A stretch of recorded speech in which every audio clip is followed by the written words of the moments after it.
Hello everyone, welcome to the Sewing Workshop. This week we are going to look at how we're going to construct piping, which is going to go into a neckline again. So we had a bound neckline last week and now we're going to do a piped neckline. I am using not piping cord but curtain cord. This is the stuff that you put into Roman blinds. It's very, very slim. So what I'm going to do is I'm going to insert my piping cord in here and then sewing along here with my zipper foot. If you have a piping foot already, that's quite good, but usually they do not cater for these really slim pipings, and they look absolutely gorgeous, much nicer than the thick stuff.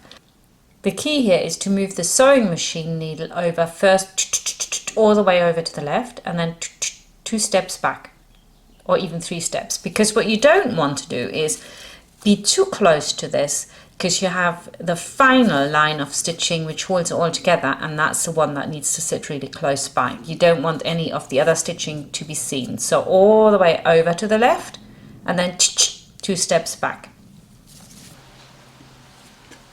Mark it here, mark it there, go over. So I've got my starting block, and then you can also do this. Look, you just put it onto, say, 7.5 here, mark the 5, mark the 2.5, mark the 0. It's always a good thing to have some left over for next time.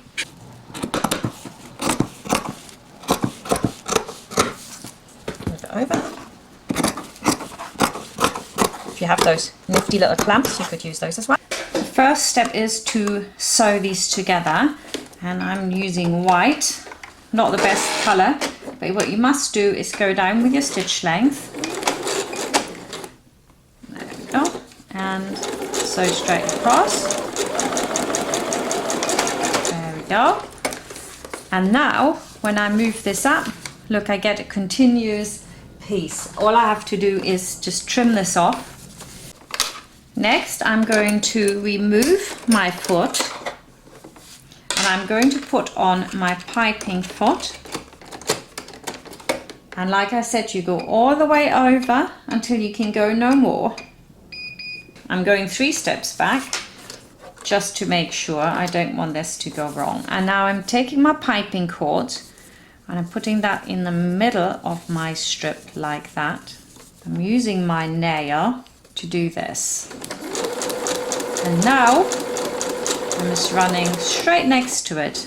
The only difference is that the final one is going to go so close to this that it will cover this initial stitching line. I'm going to do it really well and make sure I do not catch my piping cord at all. But it also helps a bit if you pull it a little bit. There we go, and 2.5 is really ideal if you are working with a 1 centimeter seam allowance, because that's exactly what it'll come to after you stretch it a bit. Now we're going to put the piping we've prepared into the neckline of the dress that I was making at the time. And it's really important here that the neckline is not stretched. So again, same as with the binding, it's important that you find the center middle here. Might want to put a snip in there so you know, aha, that's where it is. And then you take your pattern piece and you place that on top. And you can already see that this is stretched a little bit, right? So because we're using piping, we're not going to use the stay stitch, but we want it to be so held in that it's exactly right. Rough side facing out.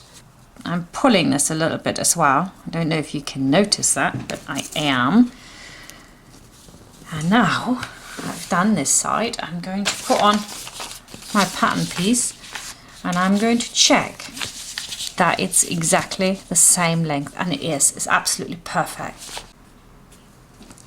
And now I just work my way down the front, but do not forget, you want to also check that with your front piece. So take it and Pop that on there, edge to edge. Make sure you've got the centimetre less there so you can see it's already needs a bit more holding in here. So I'm going to pull it a little bit so that I get the correct neckline. Oh my goodness, it slipped there as well. I have to tell you people, I've just compared this new one from Joann's to the one that I've used from England, and I found that the one from England was just that little bit bigger and more structural, so it was far easier to work with. So I really wouldn't recommend that you get this at all. Try to find the one that is like really round and a bit thicker like that. That's beautiful. I've always worked really easily with that, and this has just slipped out again. I am not impressed. So I'm just going to unpick this and then see you back. So I've now pinned it all the way around and I've really pulled it, and goodness me, that is just not good at all. So don't get that stuff from Joann's in the packet like this. Get it from a roll, that's much better. Right, now put this back on and check, and it's absolutely perfect. You can see here that's exactly to the right place. So now it's not stretched and it'll sit really well. I can just work my way up the other side. And we're doing exactly the same. We're going to put this on. Look, that's perfect. There's nothing wrong with this. This hasn't even stretched a little bit, but it will. They always do. So we're going to pin this on, and we're going to make sure that we pull the piping a little bit. You can have this a tiny little bit tighter here, because by the time you've handled this, it'll all stretch back out. So I've pulled this a little bit now. The key is really just to check yourself, you know, and that's good. Look at that. As long as you have like a little bit of tension there in your piping while you're pinning, you're okay. So I'm just, you can see it here. You know, it's not like massive, it's just a tiny little bit, the same as if you were putting binding on.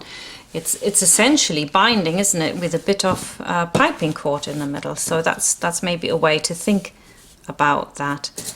So I'm going to do that all the way down. Now I've got everything pinned on here painstakingly with this horrible piping cord, and at this center back we're going to put the zips. So this is going to roll up, right, and then this is going to be, let me just take this off, turned over like that. So this is going to be quite thick, so we don't want that. So what we're going to do is pull the piping cord so that we've got that centimeter with no piping cord inside, right? So I'll pull it back to where it needs to be, and then 1 centimeter from the edge here, I'm going to just fold it over. And the key here is that when I then turn it like that and the zip goes in, you get a really beautiful edge. Got to be really accurate with this. Like I say, if you've got a thicker one, it's going to be really easy. I've made work for myself here, people.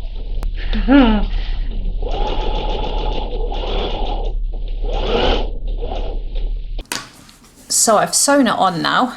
You can see it here. And when we're going to sew the lining on, this stitching line here is our guide, and we're going to just move the needle one more over, and we're going to stitch right next to it, and we're going to use this as our guide. So this is the one that really needs to be at the same distance to the edge, so that when it's all rolled to the outside, it gives you that beautiful finish. I'm going to pick up my lining, the right side's facing. We're just going to pin this on. Oh, beautiful. There we go. And you can see how the neckline, it looks like it's way too small, but we know, don't we, that it isn't. It's exactly right. So that's how quickly a neckline stretches. We're going to do the neckline and the armhole in one go. There we go. But I'm going to pin round here first, making sure that I'm getting this lovely and smooth and exactly how it needs to be. Don't I wish I had slightly thicker piping now. Oh, this is going to be fun. That is going to give you that wonderful neckline now. It's worthwhile doing this well. So what if it takes you an hour to do this part? When you put it on, you're not going to go, oh no, my neckline looks horrible, because it won't. It'll look beautiful. And now it's all pinned in. I'm going to stitch this from this side so I can see that stitching line, and I'm going to go right just a little bit over it. And then again, as with all the Vivienne dresses, you stop here so that we have enough space then to put our zipper in. When you're sewing along, you want to make sure that you stay on that side, just a little bit inwards here. And if you have a much thicker cord in here, of course it's way easier than what I'm doing. What I'm doing is really hard, but which is why I'm going very, very slowly. So just keep doing that. Stay on that side of it, pressing against the cord.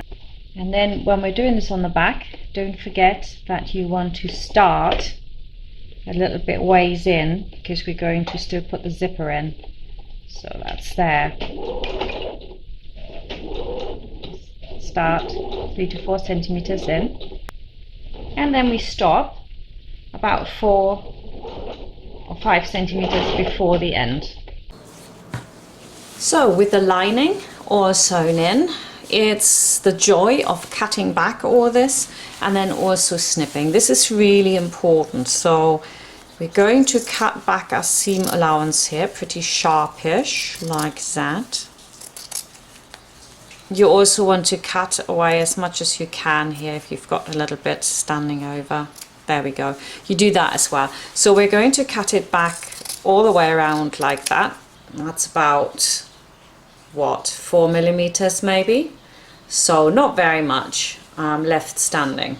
And here's a little look at what not to do when you're cutting back.